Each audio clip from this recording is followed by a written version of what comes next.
Hey guys, எல்லாருக்கும் வணக்கம். பார்த்தீங்களா, சிஎம் ஆஃப் 2026 நம்ம எதிர்பார்த்த மாதிரி மாற்றம் வந்துருச்சு.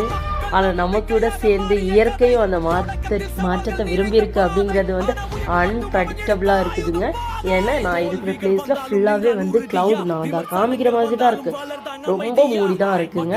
So I am so happy. So அவரோட மாற்றம் வந்து ஜெயிச்சிட்டாரு. இனி அவர் பண்ணுறது, அவர் சொல்கிறதுக்கு எல்லாத்துக்குமே நம்மளும் சப்போர்ட் பண்ணி அவங்களுக்கு கூடவே நின்று நல்லாட்சியை கொடுக்க வைப்போம் அப்படிங்கிறதுல வந்து நம்ம இன்னைக்கு வந்து ப்ராமிஸ் பண்ணியிருக்கோம். சரிங்களா? இன்னொரு விஷயம் வந்து என்ன சொல்கிறது, இவருக்கு இன்னும் கொஞ்சம் மெம்பர்ஸ் தேவை. ஆனால் கண்டிப்பாக கிடச்சி இவர் தான் நமக்கு சிஎம்மாக வரப்போகிறாருன்னு அப்படிங்கிறது வந்து எனக்கு நல்லாவே தெரியும். So I am so happy. So இந்த வீடியோ பிடிச்சிருந்தா லைக் பண்ணுங்கள், ஷேர் பண்ணுங்கள், மறக்காமல் என்னோட யூடியூப் சேனலை சப்ஸ்கிரைப் பண்ணி வச்சுக்கோங்க. பாய்.